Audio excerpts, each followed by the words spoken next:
Hello guys, welcome back to my channel. আমি দেবান্তি তোমাদের সামনে নিয়ে চলে এলাম আবার একটা নতুন ভিডিও। আজকে ভিডিওটা কিন্তু সকাল থেকে স্টার্ট করেছি। এই মাত্র ঘুম থেকে উঠলাম। ঘুম থেকে উঠেই বলছি শোনো, ঘুম থেকে উঠেই বিছানা বাঁধিয়ে চলে আসছি নিচে। সাথে আসছে বাসি নাইটি ছেড়ে চলে আসে। দেখছো চুলের কি অবস্থা। এই মাত্র ঘুম থেকে উঠে এলাম। বাবান ওখানে যেও না। তো ভিডিওটা দেখতে থাকো, অবশ্যই তোমাদের খুব ভালো লাগবে। ঘুম থেকে উঠে সর্বপ্রথম কাজ হচ্ছে ব্রাশ করা। তো ব্রাশটাই করে নিচ্ছি।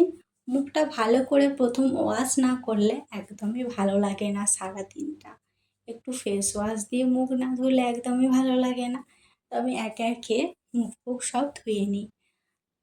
আজ তোমাদের সাথে একটা রেসিপি শেয়ার করব। রেসিপি ঠিক না, বাড়িতে আজ একটা রান্না করব। ওই তরকারি সেরকম কিন্তু যে ভালো কিছু রান্না সেরকম কিন্তু না, ওই মোটামুটি একটা রান্না করব, সেটাই ভাবলাম তোমাদের সাথে আজকে শেয়ার করব। তো সকালবেলা উঠে পড়েছি, ব্রাশ করতে শুরু করে দিয়েছি। ভিডিওটা তোমরা দেখতে থাকো। মুখটা আমার ধোয়া হয়ে গেছে দেখছো। এখন আসছি উপরে। উপরে আমার এই যে গামছাটা ছিল, গামছাটা দিয়ে মুছে নিই। এখনও বাসি জামা কাপড়গুলো রয়েই গেছে, ওগুলো একটু পরে গোছালবো। তার আগে মুড়ি খাবারটা করে নেবো। মুড়ি খাবার আলু ভাজবো। তো চলো যাই, আলুটা চটপট করে ভেজে দিই। চলে আসছি রান্নাঘরে, আর এখানে আলু ভাজতে শুরুও করে দিয়েছি। চলো তোমাদেরকে দেখাই। ওই দেখো প্রায় হেরাহেরি হয়েই গেছে আলুটা ভাজা। তো মুড়ি খাবারটা বললাম আগে করে নিই, কারণ কে কী মুড়ি খেয়ে বেরোবে সকাল সকাল। বাবা যেহেতু যদি ধরো হঠাৎ করে গাড়ি ভাড়া চলে আসে, তাহলে তো খেতে যেতে হবে, কিছু পাবে না। সেই জন্য আমি আগে সকালবেলায় উঠে কাপড়টা ছেড়ে মুখ ফুক ধুয়ে, চাও খাই না, চা সেরকমভাবে পছন্দ করি না। আগে মুড়ি খাবারটা করে নিই, তারপরে সব বাকি কাজ। বাসি তো সারা হয়ে গেছে। তোমরা হয়তো ভাবছো বাসি না করেই করে দিচ্ছে, না একদমই না। বাসি মা সেরে দেয়। মা সকাল করে ওঠে, মা ওই 4:30 5টার দিক করে ওঠে। মানে আমার শাশুড়ি মা, তিনি সব বাসি ছেড়ে দেয়। আমি শুধু উঠে আর সকালের কি হবে সেটাও আমি রাত্রে কেটে রাখি। এই দেখো আলুটা আমার ভাজা প্রায় হয়েই গেছে। বুঝতে পারছো কি সুন্দর হয়েছে, লাল লাল পাড়া। এইরকম আলু ভাজা খেতে আমার খুব ভালো লাগে। এরকম দেখছো ধরা ধরা পাড়া, তো সেটাই সেই রকমই করবো।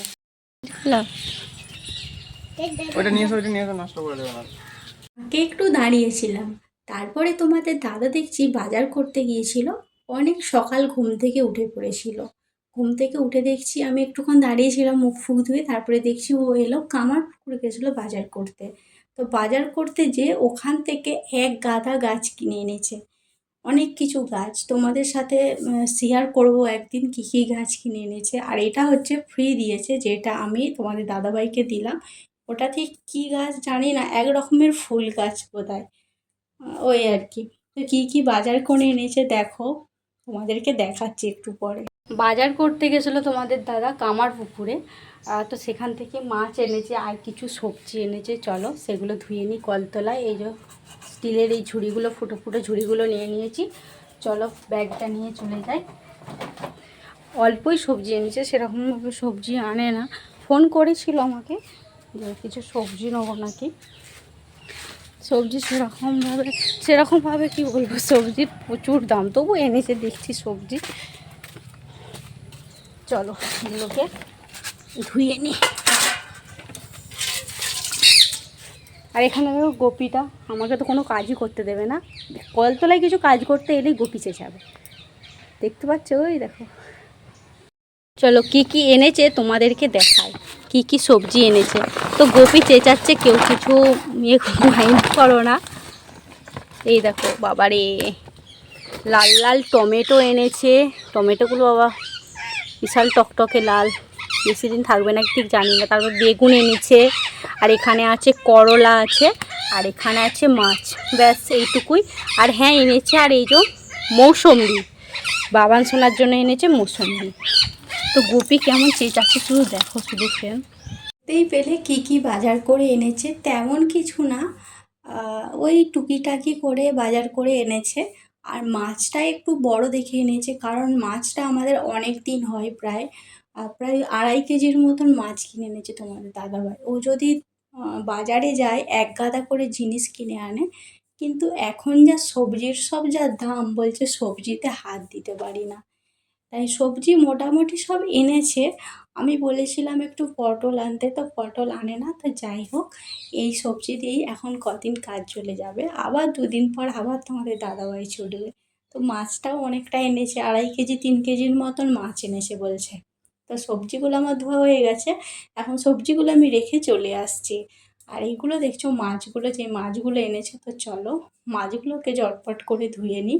কারণ বাবান সোনাকে নিয়ে গেছে বাবা, বাবান সোনাকে বাবা নিয়ে চলে গেছে, কারণ আমাকে বাড়ির কোনো কাজ করতে দেবে না, তাই ওকে নিয়ে চলে গেছে। আমিই বলেছিলাম বাবা ওকে একটু নিয়ে চলে যান, নাহলে আমাকে কোনো কাজ করতে দেবে না। যেই মাছগুলো আছে ওই মাছগুলো আমাকে তো ধুতে একদমই দেবে না।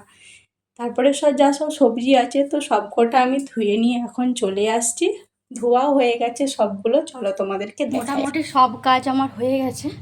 কাজ বলতে এইগুলোই বেশি ছিল, মানে 1 গাদা মাছ এনেছে, তার উপর আবার এই যে সবজি দেখছো কী কী সবজি এনেছে। সবজিগুলো ধুয়ে আমি আগে এখানে রেখে দিয়েছি, আর মাছগুলো আমার ধোয়া হয়ে গেছে।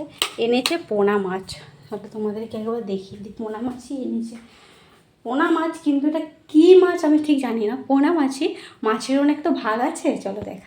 হয়তো রুই মাছ হবে, হ্যাঁ এটা হচ্ছে রুই মাছই হবে, রুই মাছ নাহলে কাতলা মাছ, যে কোনো একটা হবে। তো তোমরা যদি জেনে থাকো অবশ্যই কমেন্টে জানিও কী মাছ, আমি তো জানি না সেরকমভাবে। আমার মনে হচ্ছে রুই মাছ আর কাতলা মাছ।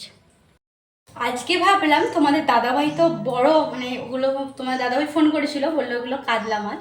তো কাতলা মাছ তো এনেছে, ভাবলাম এই বড় পেঁপেটা বাড়িতে ছিল আমাদের গাছে, তো এই পেঁপেটা দিয়ে আজকে ঝোল বানাবো, পেঁপে আলু মাছ দিয়ে ঝোল। তো তোমরা ভিডিওটা দেখতে থাকো। এখন চলো এই পেঁপে আলু কেটে নিই ঝটপট করে, চলো যাই। কিছু মাছ ফ্রিজে রেখে দিয়েছি, কারণ আমাদের যতজন ফ্যামিলি মেম্বার ততজনের মাছ নিয়ে নিয়েছি। তারপরে যা সব মাছ ছিল সবগুলো ফ্রিজে ঢুকিয়ে দিয়েছি। এদিকে আমার তেলটা গরম হয়েও গেছে, এরপর আমি আস্তে আস্তে মাছগুলোকে ভেজে নেব। তেলটার ওপর আমি অল্প একটু হলুদ দিয়ে দিয়েছি, কারণ হলুদ দিলে মাছগুলো খুব মানে ভালো করে হলুদটা মিশে যায়। আর যদি নুন হলুদ মাখিয়ে রাখো, সেরকম আমার ওই রকম করে একদমই ভালো লাগে না। আমি যখনই মাছ বা কিছু ভাজাভাজি করি, তখনই আমি তেলের মধ্যে দিয়ে দিই হলুদ, দিয়ে দিলে কি ভালো হয়।